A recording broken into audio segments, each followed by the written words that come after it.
Hi everyone. அம்மா வந்து அதே நாள் தான் 3 டிஷ் பிளான் பண்ணியிருந்தோம். நண்டு ரெசிபி சேனலில் செப்பரேட்டாக போஸ்ட் பண்ணியிருக்கோம், டெஃபினட்டாக செக் பண்ணுங்கள். அண்ட் இந்த வீடியோவில் அம்மா சமைச்ச மீன் குழம்பும் அண்ட் நான் ட்ரை பண்ண மீன் வறுவல் தான் பார்க்க போகிறோம். வாங்க. குழம்புக்கு சங்கரா மீன் தான் வாங்கியிருந்தோம், டேஸ்ட் நல்லா இருக்கணும். அண்ட் ஃபிஷ் ஃப்ரைக்கு கடையில் கேட்கும்போது ஒரு மீன் கொடுத்தாங்க, ஆனால் மீனோட பேர் இப்போ எனக்கு சுத்தமாக மறந்து போச்சு. உங்கள் யாருக்கா தெரிஞ்சால் கமெண்ட் பண்ணுங்கள், நான் தெரிஞ்சுக்கிறேன்.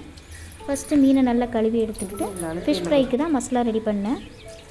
அதுக்கு 2 ஸ்பூன் இஞ்சி பூண்டு விழுது, அப்புறம் 1 ஸ்பூன் மிளகாத்தூள், 1 ஸ்பூன் குழம்பு தனியாத்தூள், 1/4 ஸ்பூன் மிளகுத்தூள், 1/2 ஸ்பூன் கரம் மசாலா. அப்புறம் இந்த மசாலாவில் தண்ணிக்கு பதிலாக எண்ணெயை சேர்த்திங்கன்னா மீனில் நல்லா மசாலா ஒட்டும். நெக்ஸ்ட்டு தேவையான அளவு உப்பு சேர்த்து 1/4 டீஸ்பூன் கார்ன்ஃப்ளவர் சேர்த்துக்கலாம். இந்த மசாலாலாம் நல்லா மிக்ஸ் பண்ணுறதுக்கு தேவையான அளவு எண்ணெயை ஊற்றி நல்லா மிக்ஸ் பண்ணிக்கலாம். 1/2 எலுமிச்சை பழத்தை பிழிஞ்சு விட்டுக்கலாம். Finally masala ready. ஸோ இந்த மசாலாவை நம்ம மீனை ஃபுல்லாக தடவிக்கலாம். எனக்கு பர்சனலாக ஃபிஷ் ஃப்ரை தான் பிடிக்கும். குழம்பு மீனோட ஃபிஷ் ஃப்ரையை தான் விரும்பி சாப்பிடுவேன். அதுவும் சுட சுட பொரித்து எடுக்கும் போது ஒன்று சாப்பிட்ற இடத்துல அசால்ட்டாக 4-5 சாப்பிட்லாம். 2 மீனுமே 1/2 கிலோ வாங்கியிருந்தோம். நம்ம வீட்டில் ஃபிஷ் ஃப்ரை பண்ணும் போதெல்லாம் யாரோ ஒரு ஆள் பாடி கார்டாக இருக்கணும், இல்லைனா காக்காவோ பூனையோ வந்து தின்னுடணும். ஆனால் எங்கள் வீட்டு பாடி கார்டு இன்றைக்கி என் ஹஸ்பண்ட் தான். பாருங்களேன், வச்ச 5 மீனும் அப்படியே பக்காவாக இருக்குது. சூப்பர் தான். இப்போது எங்கள் அம்மாவோட டர்ன், வாங்க பார்க்கலாம். மீன் குழம்புக்கும் நண்டு கிரேவிக்கும் ஒரே மசாலாவை தான், அதாவது தேங்காய், கருவேப்பிலை, சீரகம், வெங்காயம், தக்காளி இது எல்லாத்தையும் சேர்த்து ஒன்றா அரைச்சிக்கிட்டாங்க. ஸோ நண்டு கிரேவிக்கு பண்ண அதே ப்ரொசீஜர் தான். ஒரு சட்டியில் எண்ணெய் ஊற்றி சின்ன வெங்காயம், பூண்டு, கருவேப்பிலை, தக்காளி இதெல்லாம் போட்டு நல்லா வதக்கிக்கிட்டாங்க. அப்புறம் குழம்பு மல்லித்தூள், மிளகாத்தூள், உப்பு, கரைச்ச புளி தண்ணி ஊற்றி கொதிக்க வச்சுட்டாங்க. மீன் குழம்புனாலே எனக்கு ஒரு குட்டி ஞாபகம் வருது. சின்ன வயசில் சம்மர் ஹாலிடேஸ் வந்தாலே போதும், தாத்தா பாட்டி வீட்டுக்கு கிளம்பி போயிடுவோம். எங்கள் பாட்டி என்றைக்கெல்லாம் மீன் குழம்பு சமைக்கிறாங்களோ அன்றைக்கெல்லாம் நான் பட்னி தான். ஆனால் எங்கள் பாட்டி எனக்காக நான் கேட்காமலே தனியாக பருப்பு குழம்பு வச்சு தருவாங்க. அவங்க லவ் அவ்வளோ பியூராக இருக்கும். அந்த 2 மந்த்துக்காக ஹோல் இயர் வெயிட் பண்ணிகிட்ருப்போம். இப்போ தாண்டா அந்த 2 மாதம் வரும், இப்போ தாண்டா நம்ம தாத்தா பாட்டி வீட்டுக்கு போவோம் அப்படின்னு. இப்போ திரும்பி பார்க்கும்போது நம்ம தாத்தா பாட்டி எவ்வளோ மெமரிஸ் கொடுத்துருக்காங்க நமக்கு, நினைக்கும் போது அவ்வளோ பிளெஸ்டாக ஃபீலாக இருக்குது. இது தாங்க அந்த குட்டி மெமரி. எப்போல்லாம் வீட்டில் மீன் குழம்பு வைக்கிறாங்களோ நான் அப்படியே ஒரு ஃப்ளாஷ்பேக் போயிடுவேன். சரி, இப்போ நம்ம ப்ரெசண்ட்டுக்கு வருவோம். இப்போது இந்த அரைச்ச தேங்காய் விழுதை குழம்புக்குள்ளே சேர்த்து கூட கொஞ்சம் தண்ணி ஊற்றி பச்சை மிளகாய், தேவையான அளவு உப்பு போட்டு நல்லாவே கொதிக்க வச்சுக்கிட்டாங்க. இப்போ குழம்பு நல்லா கொதிக்கிற ஸ்டேஜில் மீனை ஒன்றா போட்டாங்க.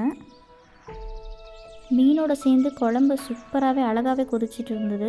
ஆக்சுவலி சின்ன வயசில் தான் மீன் குழம்பு சாப்பிட மாட்டேன். இப்போ எனக்கு பழகிருச்சு மீன் குழம்பு சாப்பிட ஆரம்பிச்சிட்டேன். அதுவும் இந்த கவுச்சி ஸ்மெல் வந்தாலாம் சாப்பிட மாட்டேன். இந்த கவுச்சி ஸ்மெல் வராமல் இருக்கிறதுக்கு நம்ம மீனை நல்லா கழுவுறது தான் இருக்குது. அதை நல்லா கழுவிட்டோன்னா நம்மளுக்கு அந்த கவுச்சி ஸ்மெல்லே மீன் குழம்புல வரவே வராது.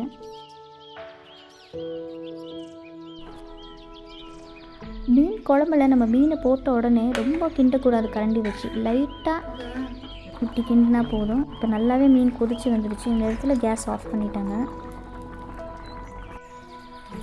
ஸோ ஃபைனல் ஸ்டேஜ் தாளிக்கிறது தான். ஸோ தாளிக்கிறதுல கடுகு, உளுத்தம்பருப்பு, வெந்தயம், கருவேப்பிலை, வெங்காயம், சின்ன வெங்காயம் அதுவும் போட்டு நல்லாவே தாளிச்சிட்டாங்க.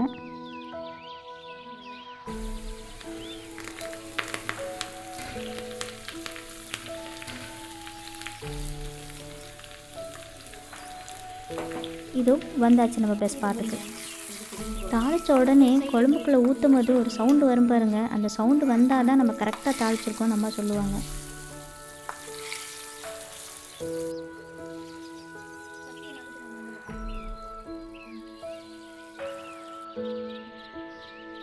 இப்போ டேஸ்ட்டு ரெண்டுக்கும் சொல்ல போனீங்கன்னா நண்டு கிரேவிக்கும் மீன் குழம்புக்கும் ஒரே மசாலா தான். பட் டேஸ்ட் அவ்வளோ டிஃப்ரெண்ட்டாக இருந்தது. நண்டு கிரேவி டோட்டலாகவே டிஃப்ரெண்ட்டாக இருந்தது, மீன் குழம்பு டோட்டலாகவே டிஃப்ரெண்ட்டாக இருந்தது. ரெண்டுமே அல்டிமேட் டேஸ்ட்டு, சூப்பராக இருந்தது. இந்த 2 ஐட்டம் எப்போ தான் வெயிட்டிங்லேயே இருந்தோம், எப்போ தாண்டா சாப்பிட வரும்ன்ட்டு. சாப்பிட வர்றதுல ஃபிஷ் ஃப்ரையவே மறந்துட்டோம். சரி, ஃபிஷ் ஃப்ரை ஈவினிங்காக தான் ஸ்டார்ட் பண்ணோம். அதை எப்படின்னு பார்க்கலாம். ஸோ வீட்டில் வாழை இலை இருந்தது. சரி, வாழை இலையில் ஒரு வாட்டி ட்ரை பண்ணலான்னு ஸ்டார்ட் பண்ணோம். ஸோ மீனை வாழை இலையில் நல்லா பேக் பண்ணி தோசைக்கல்லில் வைக்க போனோம். தோசைக்கல்லில் வைக்க போகும்போது தான் ஒரு ஞாபகம் வந்தது. நம்ம குக் வித் கோமாளி ஷோவில் வாழை இலையை எண்ணெயில் போட்டுன்னு ஒரு வெடிக்கும் தெரியுமா? சரி எதுவும் வெடிக்காத நினச்சி நானும் மூடி வச்சுட்டு போய் டிவி பார்க்க உட்காந்துட்டேன். 5 நிமிஷம் கழித்து வந்து பார்த்தா கேஸ்கெட் ஃபுல்லாகவே எண்ணெய், சைடில் ஸ்லாப்பில் கீழே ஃபுல்லாகவே எண்ணெய்.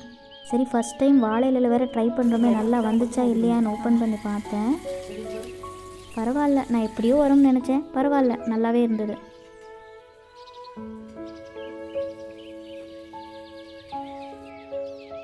மசாலெல்லாம் உள்ளே இறங்கி நல்லா ஜூஸியாகவே சூப்பராகவே இருந்தது.